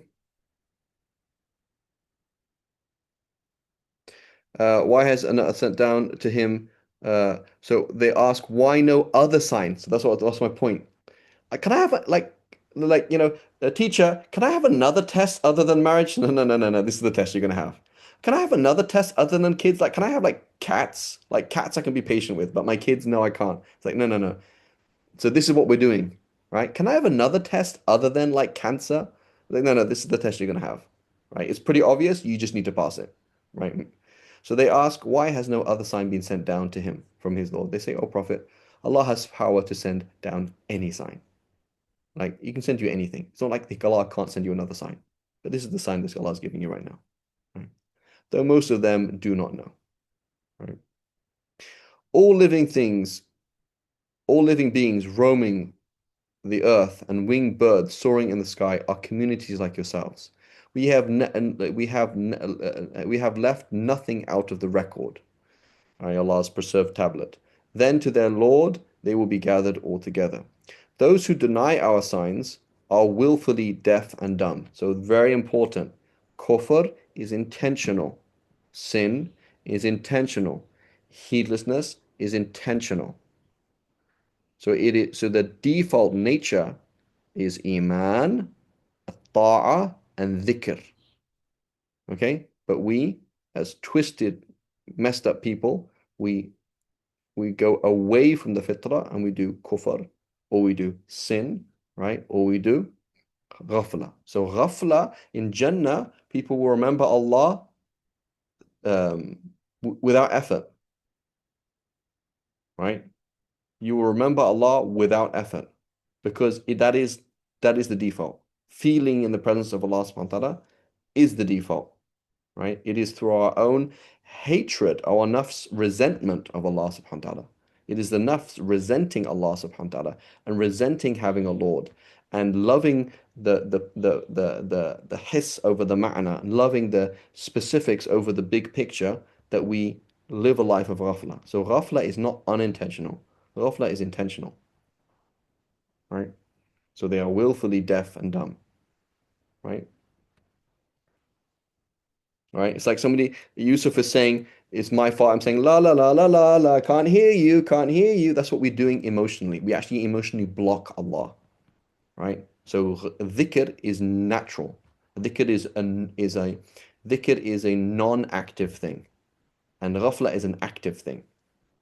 Does that make sense? Right? And so that's why they say that the arif, the person who knows and appreciates Allah, they just sit there, they're doing like, is it ibadah? Right? Because they've removed those veils. And it's just like, the fact that they're just looking at a tree and appreciating the tree as Allah's creation is dhikr. Right? And that's just normal. Right? As opposed to me and you just sitting there like, thinking about something else. Right? Like there was one of my teachers, he said, I asked the Sheikh, I said, Sheikh, what do you do about thoughts in prayer? He said, thoughts in prayer? I said, yeah, like when you're praying and thoughts come into your mind, it's like, I don't know what you're talking about. Like he didn't understand what the question was. He's like, I don't, what do you mean thoughts in prayer? You know? So people are like that, right? People are like that. So, subhanAllah, there was this brother, subhanAllah, his aunt passed away, Pakistani brother, his aunt passed away, was passing away, and she had dementia. There was one thing that she remembered, that she loved the Prophet ﷺ. That's all. She didn't, as far as I know, she didn't know people's names. She didn't know anything. She just knew she loved the Prophet ﷺ. Like, that's the only thing that you remember, right? It's like, what kind of, subhanAllah, right? So Allah leaves whoever He wills to stray and guides whomever He wills to the straight path. Okay? Notice straying is multiple. The straight path is one, and it is narrow. A straight path is narrow, right? Like, imagine, for example, I'm driving on a highway and there's like 5 lanes. Okay? I don't remember there being 5 lanes in England. I can't remember driving that much in England. Maybe 5 lanes, I'm not sure, but I know in America you have 5 lanes, right? So imagine this highway, okay? It now has 50 lanes, right? This highway now has 5,000 lanes, right? This highway now has 50,000 lanes. It's not really straight, is it? Like, which lane I'm going to be in? Like, it actually take like 50,000 lanes? Like, how long is it going to take me to go to, like, when I get to the exit, like, probably going to miss it, right? You know? So, narrow is important. What does it mean? Strictness in life. Like, there's specific things that you do and specific things you don't do, right? So, etymologically, straight and strict, they're related. Okay, like, because otherwise you're not going a straight line, a strict regimen. I'm gonna have a goal in life, right? So if someone's like, you're not strict in your deen, you're not gonna go in a direction, it's not gonna work, right? You have to be excessively strict, and some excessive strictness comes from the nafs and these kind of things. But there's a lot of things that, like, yeah, if you just do whatever, you're going nowhere, that's guaranteed, right? You got to be strict, right? And particularly, we have youth here, right? Or people who are not married, have kids. So you can afford, when you don't have kids, you can afford to be way more strict, right? Than otherwise, right? So do I need to watch a cartoon if I don't have kids? No, you don't. You need to watch anything, right? So I can't remember, was it last week we're talking about, was it last week or something like that? Talking about entertainment for women. It's like, you're not a woman and you don't have kids. So you don't need entertainment, you know? So um so being strict is important, right? Every single time you give up something for the sake of Allah subhanahu wa ta'ala, Allah gives you, right? And He increases your spiritual literacy, your ability to see the test for what it is, the clarity of things. Every single time you choose something, right? So, just talking about myself, for example, I'm not saying we should do this necessarily, but just myself, right? I'd be like, should we eat any kind of food? No. Ideally, we should eat halal food that's like morally good. The animals we looked after, right? The people who worked on the food, it was good, right? So it's kind of like, things like, here's a banana. It comes from a place that where the people are paid fair wages. They're not being wronged, these kind of things, right? And the food should be made by religious Muslims, right? So that's what I do for myself. I was making my own bread for some time. I wouldn't, for a long time, would never eat at a restaurant ever, actually. Didn't do that at all, ever. And then, so now you're eating food from people who pray and make dhikr, etc. And it's going to obviously change you versus, oh, I just go and eat food anywhere I want. Obviously, that's going to change if you have family and kids. It's a different ball game, right? But like by yourself, you can afford to be strict, right? I'm only going to eat meat that's certified by these 2 organizations, right? I'm only going to do things that are halal according to all 4 of the madhahib, right? So I'm not going to join prayers. You can do that as somebody who's not married, right? You're not married, Maghrib, I'll pray at the beginning of the time because, hey, right, according to the Malikis, you can't pray it later. So being strict, right, is something good. It is not bad, right? The problem is we're in the wrong place. Dude, you got little kids who are crying, Habibi. There are other positions in Islam that make things a bit easier, right? when you tell your kids everything is haram, like it's not going to work for them, right? You have a wife that's super exhausted. You have this like, dude, like look at the situation. You're doing da'wah and you're working with Muslims who are very weak iman. Just make things a bit easier. But for yourself, strict is important. Straight line means everything that could be makruh or haram according to anybody, the default is not done, right? You know what I'm saying? Like that's part of spiritual development, part of learning spiritual, what's it called? Literacy. Ask them, O Prophet, imagine if you were overwhelmed by Allah's torment or the hour, who would you call upon other than Allah, right? So this is the thing as well, subhanAllah, may Allah protect us, right? So I keep repeating myself because I talk too much, but I'm claustrophobic and I did this MRI scan the other day, right? And it was really hard, like because I'm claustrophobic. Like it was really, really like it was easy, then really, really hard, and then easy, right? Like it was just totally like in Allah's hands, right? But it's like that feeling that I'm claustrophobic and I can't get out, right? So here's somebody like get your fear, put yourself in your own personal hell. Are you happy to say these words or do this action if that was the situation?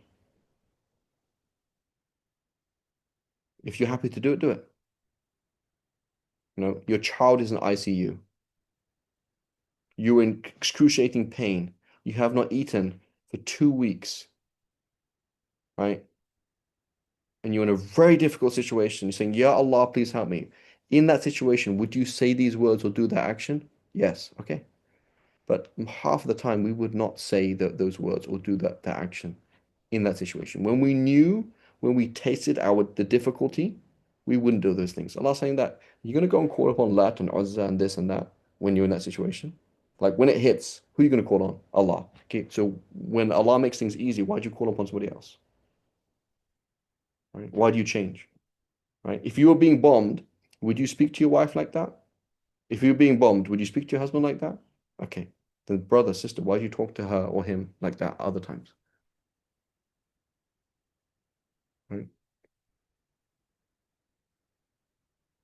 So it's imagine if you were overwhelmed by Allah's torment or the hour come, who would you have a different way of doing things? Would you call upon this God and that God? No, you wouldn't do that. Answer me if your claims are true. No, he is the only one you would call upon, the only one you would turn to, the only one you would dedicate yourself to, right? If he willed, he could remove the affliction that made you invoke him. Only then will you forget whatever you associated with him in worship. Right? So again, these are these mushrik, you're worshipping other gods. We also have, for us, you have other goals in life. Like, would you be, if you were dying right now, would you worry about those things?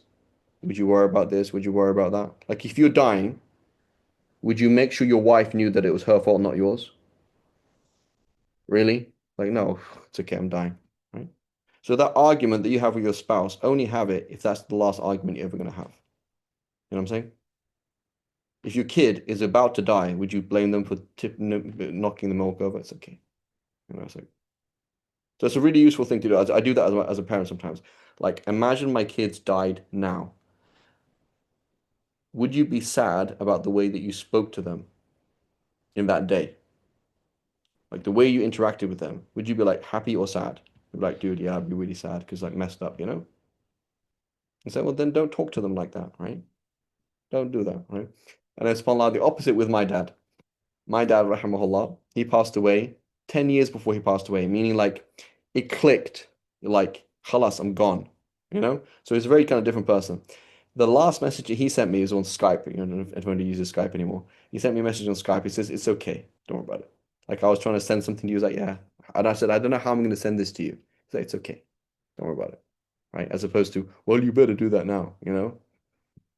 So it's very important, right? It's very important. Like that argument, argue with whoever you want. Enjoy anything in the dunya as long as that's the last thing you would do, right? If you like literally you're about to do something, so before you do it, sign a document. I am happy for this to be the very last action I ever do. Signed, Fareed Dingle. Oh, okay, yeah, yeah. Okay, maybe we're not going to do it then, right? So if you're going to go and have that second cup of cappuccino, and you're happy for that to be the last thing you ever did, you're going to do it. If you're not, don't do it. If you're happy to shout at your kids, right? Like I was joking with my kids yesterday. I said, kids, I'm really proud of you. You're not a disappointment. They didn't get the joke. But the point is, like if you ha if shouting at your kids, right, was the last thing you ever wanted to do, then sign it. I am happy. I, Fareed Adin Shahid Allah Dingle, I'm happy for this to be the last thing I ever do, right? Telling my husband that he doesn't care about me and he never cared about me and he's just a horrible person. That's the last thing I'm ever gonna do. Signed so and so. Telling my wife, you're so irreligious and you have no respect and you're just like the worst wife ever. Signed Fareed Dingle. Right? If that's the last thing you want to do before you die, go ahead and say it. Go ahead and say it. If spending half an hour on YouTube, then go. But if not, then think again. Right? May Allah forgive us, right? No, he is the only one you would call upon, the only one you would turn to, put your efforts towards. If he willed, he could remove the affliction that made you invoke him. Only then you would forget whatever you associated with him in worship. So you have to understand that heedlessness, wasting time, doing the offensive, missing the sunnah, doing the haram, and doing shirk, it's all one continuum. Turning to Allah, turning away from Allah. It's one continuum.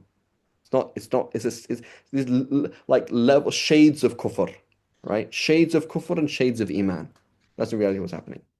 Indeed, we have sent messengers before you to other people who were put through suffering and adversity for their denial. So perhaps they will be humbled. So Allah subhanahu wa ta'ala put sent them tests so that they would listen, right? Why did they not humble themselves when we made them suffer? Instead, their hearts were hardened, right? And Satan made their misdeeds appealing to them. When they became oblivious to warnings, we showered them in everything they desired.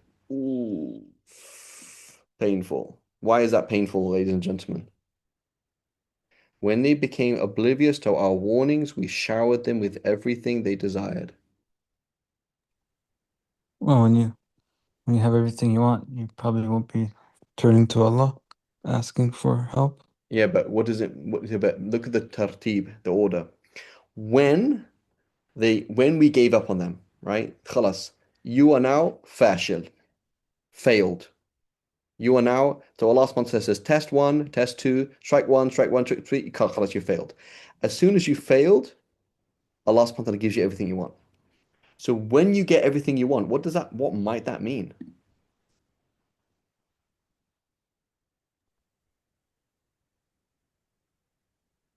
What might that mean? When you get everything you want, what might that mean? It's, you Allah turn, you're not. sent you a letter saying, thank you for failing. Enjoy the dunya. Goodbye. Right? So it's like this, okay? It's like this. There's a guy, he's married to this lady, and she really doesn't like him. So she's like, oh, you know what? I have a cousin, she actually wants to marry you too.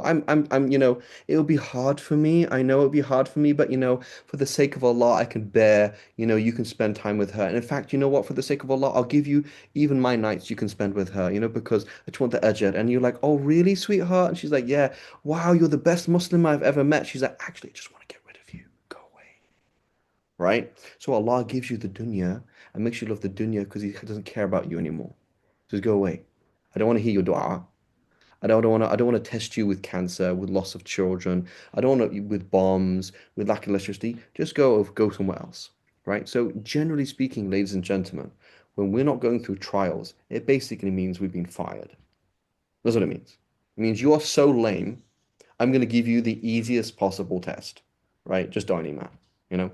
Like my brother, he was, mashallah, very, very good at school but he was doing lots of extracurriculum, but he had to do French. He had to do one foreign language. So he was like, I don't want to do French. So he elected to do a level of French that could only get him a C. Like if you got full, you get a C, right? So it was basically super easy. All he had to memorize is basic stuff, and khalas, you pass this and you get a C. Like I don't care about French. Like so he got the highest score in his test, right? But it's just a C. right? So that's what Allah subhanahu wa ta'ala does. It says, you are so lame, I'm not going to give you cancer. You are so lame, I'm not going to give you poverty. Poverty is for the awliya, I'm not going to give it to you. You are so lame, I'm not going to have your father dragged through the streets and disappear, right? Habib Ammar, right?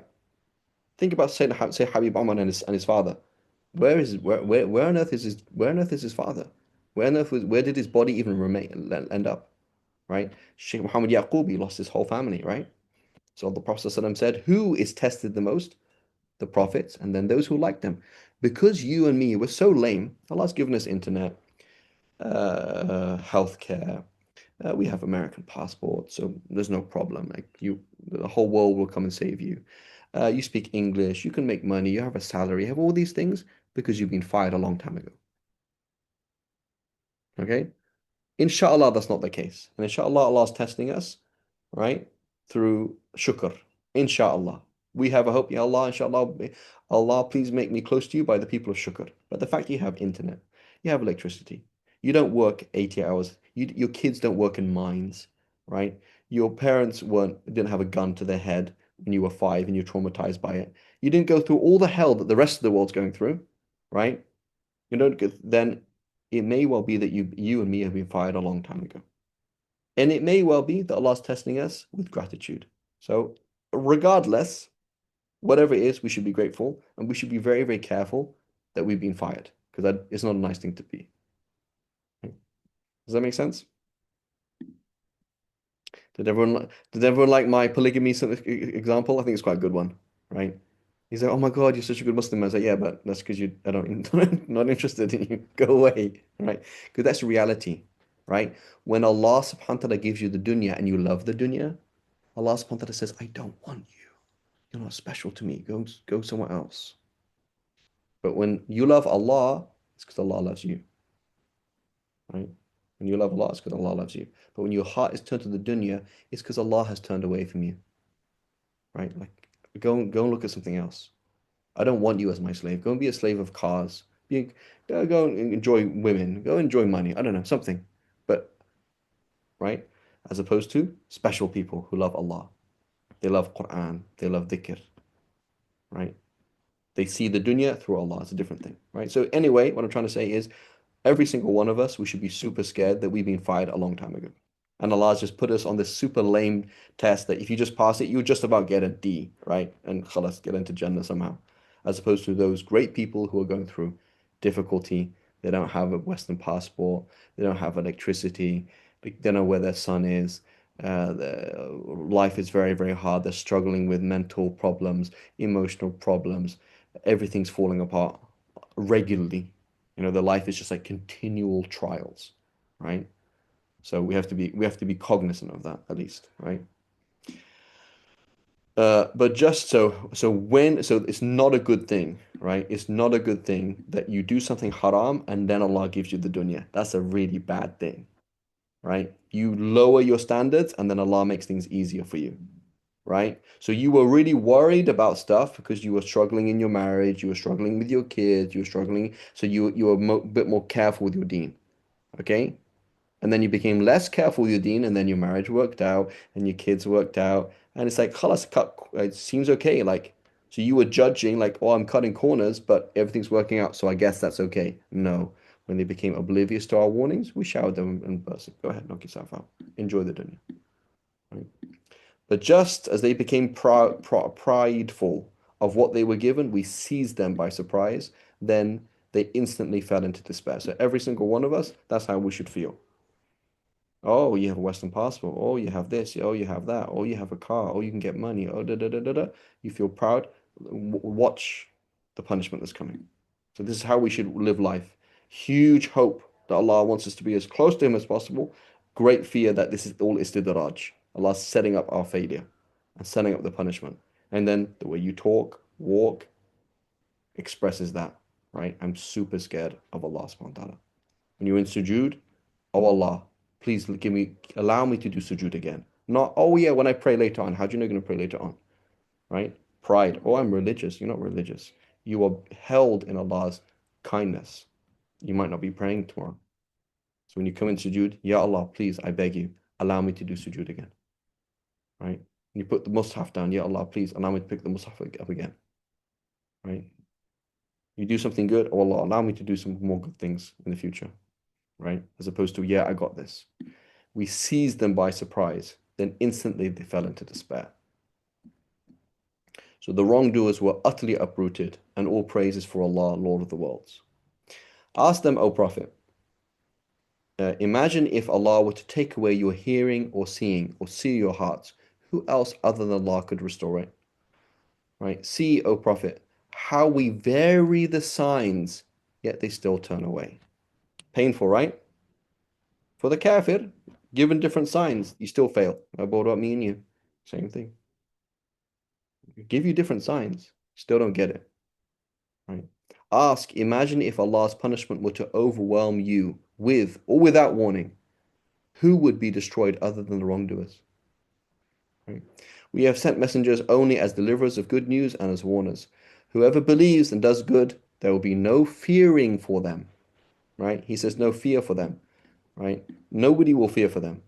Right? They won't fear for themselves, nobody else will. Nor will they grieve. So this has to be in italics.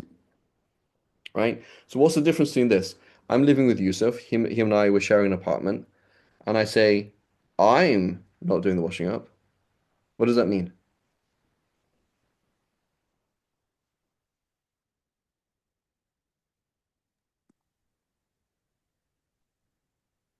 So you're not doing the washing up? Yeah. So I say to you, we're sharing an apartment, and I say, I'm not doing the washing up. What does it mean?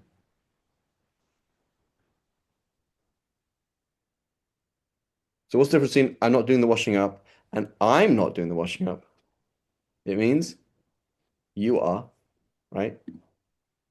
At Hmm. least I didn't leave my plate for like 2 weeks with like moldy pizza on it. So I said, at least I didn't do it, meaning you did. So there's a difference between I didn't do that, but you did, versus I didn't do that, right? So the verse says, وَلَا هُمْ يَحْزَنُونَ. لَا يَحْزَنُونَ, they won't be sad. لَا هُمْ يَحْزَنُونَ, they won't be sad, but other people will. Does that make sense? So that sentence, but other people will, that's implied by the word hum, but it's not there in the English. And they will not grieve. Okay, maybe nobody will grieve, right? If it doesn't say that, it says, but they won't grieve, i.e., but whenever people will. Make sense, guys? Yeah. Inshallah, we'll share the washing up, Yusuf. We'll be just. But those who deny our signs will be afflicted with punishment for their rebelliousness. Say, O Prophet, I do not say to you that I possess all Allah's treasuries or know the unseen, nor do I claim to be an angel. Right? I only follow what is revealed to me. Say, are those who blind to the truth equal to those who can see? Will you not then reflect? Warn with this Quran those who are awed by the prospect of being gathered before Allah, right? You're in awe, right? You're scared. So general principle, if you are not scared, you should be scared because you're in a very dangerous situation, right? If you're not scared, you should be scared, right? So the only people who are safe are the people who are scared. And the only people who are in danger are the people who are not scared, right? So the Quran does not talk to people who are not scared of Allah, right? If you don't get it, you're not scared of hellfire. You're like, why should we be scared of hellfire? I like hot spaces. Bro, you're messed up, right? Well, you don't see any, like, I remember I gave a khutbah once. It was a bit like, I don't know, is my tone scary? I don't know. But he was like, bro, you're very negative, sorry. And I was like, I mean, read the Quran, right? The Quran isn't I think it's saying a lot of things like, bro, it's pretty scary, right? Sahaba didn't know if they were going to make it, right? These were Sahaba. They didn't know if they were going to make it. So how are we going to make it? You know? When they will have no protector or interceder besides Allah, so perhaps they will be mindful.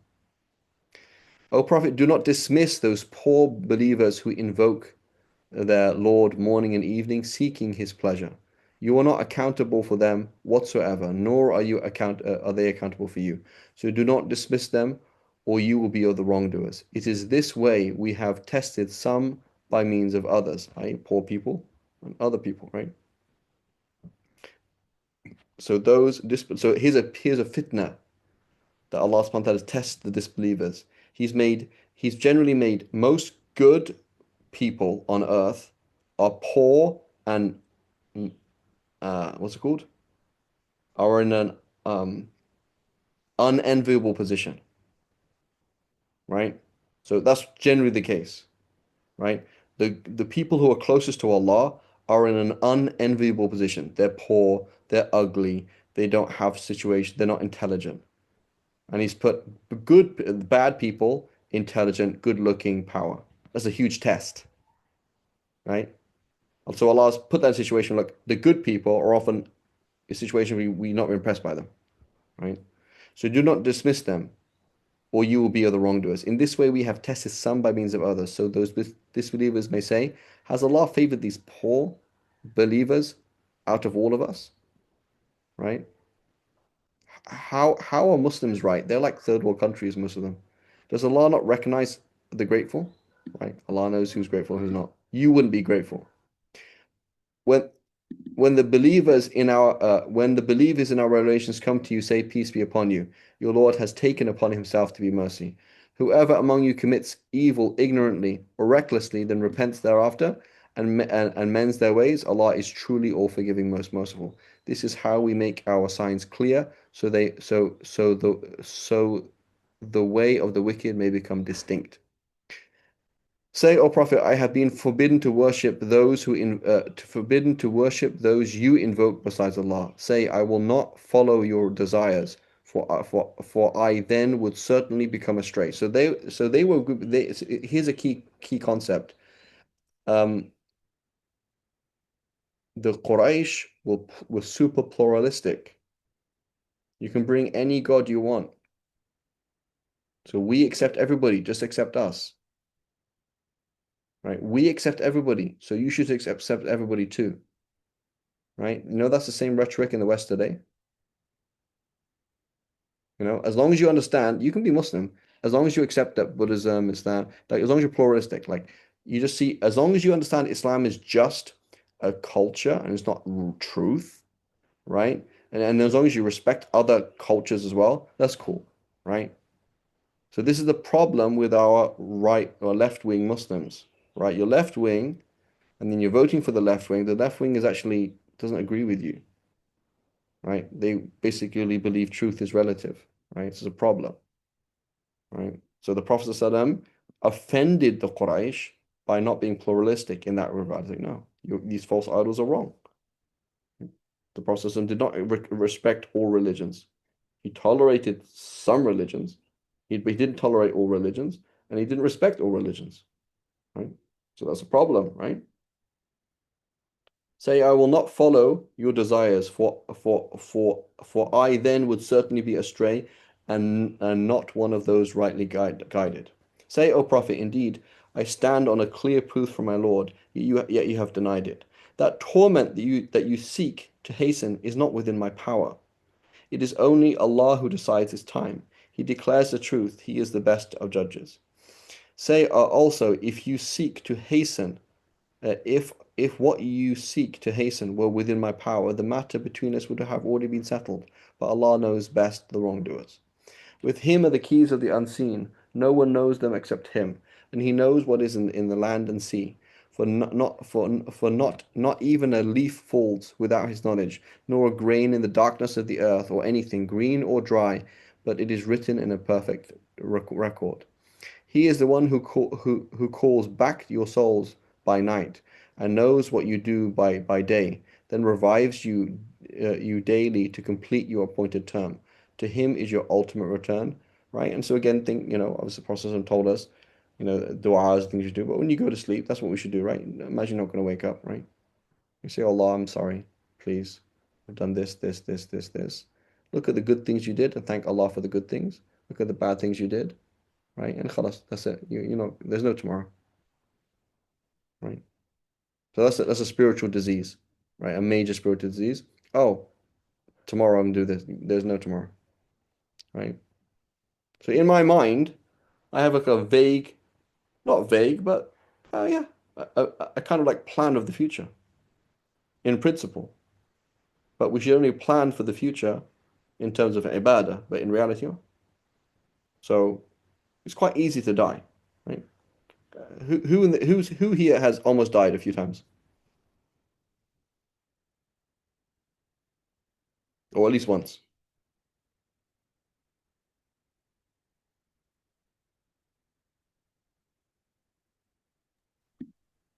Yeah, Hmm. Sister Ma'ab, no. Sister Fahmiya, you never almost died. Maha twice, right? Santiago, have you ever been in a situation where you almost died? I was in an ATV accident. Could have been. Could have been pretty bad, yeah. Yeah. I don't know. Right. So it is it is like if you just see life, it's like it's quite easy to die, you know? It's quite a lot of like simple things that can happen, like, oh, this happened, you know, random things happen. It's like, oh. And then spotlight, and then as you get older, like I'm almost 40, and I'm like, oh, so and so, oh, he's not alive anymore. And so, oh, he's not alive anymore. And so, oh, he's not alive anymore. And that person, oh, like you think about all the people you know or have known, and they're not alive anymore, right? It's like, oh, that's you're on a conveyor belt, right? That conveyor belt began and then it ends, right? There's a point, there's an end of the conveyor belt. It's like you're getting to that side of it, right? So then he revives you to an appointed time. Maybe he's going to wake you up, maybe he's not. Right? To him is your ultimate return. So do you live life like that? Then he will inform you of what you used to do. Right? He reigns supreme over all of his creation and sends recording angels watching over you. When death comes to any of you, our angels take their soul, never neglecting their duty. They can't not do it, right? Then they are all then they are all returned to Allah, their true master. Judgment is his alone, and he is the swiftest reckoner. Say, O Prophet, who rescues you from the darkest times on land and at sea, right? He alone you call upon with humility, openly and secretly. If you rescue us from this, we will be ever grateful. Really? Say, oh Allah, right? So for me, right, those just recently, those moments of being in that constrained space, like, is very difficult, like claustrophobic. Okay, so feel that situation where, what if Allah didn't get you out of that? You know, the hospital. I'm in a hospital, right? I have this thing in my hand. I can press it any minute, and they'll get me out. Right? They told me that. And if you, like, I told her, I signed. I said I'm claustrophobic. They're like, oh, okay. So, have you ever done this before? I was like, no. So you don't know how you react. So, I don't know how I react. So I was like, okay. So imagine this, right? I press it and something goes wrong. The electricity in the hospital goes out and I'm stuck in the dark. It's dark and I hear voices and sounds outside and I can't get out of this dark thing. And I'm like, it's surrounded, right? And it's like all around me, right? Claustrophobic. Like I'm a bit I'm a bit crazy, I think. Like I'm not very, what's it called? Like I'm not scared enough of things, if that makes sense. Like if you said like let's jump out an airplane, like I'd do it, probably. Um, so a lot of things, but like, oh, let's go and find this tiger. Like that's a stupid thing to do. But like, so there's a lot of things that are arguably reckless, right? But it's like tight spaces, like I can't do that. I just can't do it. So like, who's gonna get you out of that situation? Who's gonna get you out of that situation? Whatever it is, right? Who's gonna get you out of that situation, right? So think situations Allah has put us in, and it's well situations we could be in. We put ourselves mentally, say, are you happy doing this action? Are you happy living life like that? Would you spend money like that? Would you dress like that? Would you walk like that? Would you talk like that? Would you pray now? Or would you pray later if you're in that situation? Right? So delaying the prayer by a minute. Would you delay the prayer by a minute? I'm not talking about missing the prayer, but would you delay the prayer by a minute if you were in that situation? No, you wouldn't, because you're in desperate situations. How is it different then? Right? If you rescue us, so then they say only Allah rescues. Say only Allah rescues you from this and from other distress.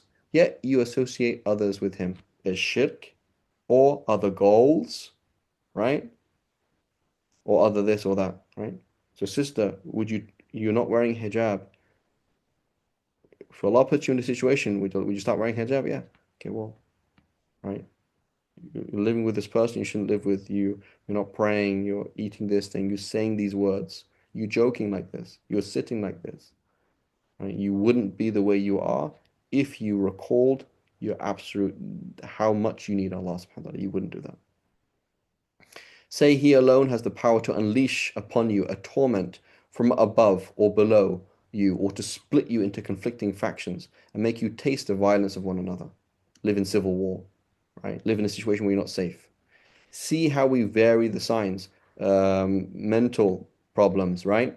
If you've seen people who have mental problems, that is scary, right? Everything's fine physically, nothing's happening to them, but they're in a very, very difficult situation and they can't get out of it, right? And subhanAllah, I tasted that when I was doing my MRI. I had the spiritual slash emotional ability to be calm, and then I didn't. And Allah was telling me, Habibi, you're not in control. What if Allah takes away your ability to deal with stress? What are you going to do? Right? If Allah takes it away from you. Like the simplest thing. The frustration of anything. What if Allah just gave you extreme frustration over nothing? What are you going to do? There's the outside things in your life are not actually the problem, right? Like there's nothing really irritating you. But what if Allah just gave you irritation? Like inside you had extreme irritation or extreme paranoia about nothing, right? If you know people with panic attacks, like nothing's happening. They just having panic attack, right? So what are you going to do? Allah can just drop that on you at any moment. Insanity, panic attacks, fear, extreme anger, extreme frustration, and you couldn't do anything about it. He could give you the dunya, lock, stock, and barrel, and make you extremely unsatisfied. What are you going to do? Right? There's nothing you can do. So this one, this is this ittirar, the absolute. I need Allah's help. So wake up, right? Make you taste the violence of that. See how we vary the signs, so perhaps they will comprehend. Perhaps. Still, your people, O Prophet, have rejected this Quran, although it is the truth. Say, I am not a keeper over you, I'm not in charge of you. Every destined matter has a set time to transpire. You will soon come to know. Okay, shall I go to stop here? And when you come across those... Okay, important, it says, and when you come across those who ridicule our signs, do not sit with them unless they engage in something else. So let's talk about this maybe next week. What kind of company online, kind of company physically we should be in? Should I be watching something, for example, that makes religion or truth seem like a joke, right? May Allah forgive us all. Inshallah, we'll stop here. وصلى الله على سيدنا محمد وعلى آله وصحبه وسلم سبحانك اللهم وبحمدك أشهد أن لا إله إلا أنت نستغفرك ونتوب إليك. De nada, is that right? Is that good pronunciation, Santiago? Muy bien, mashallah, gracias. Okay, I got to get my Spanish going. I did 1 year of Spanish. Inshallah. Okay. Mashallah. Inshallah. Okay. Assalamu alaikum wa rahmatullahi wa barakatuh. Waalaikum salam wa rahmatullah.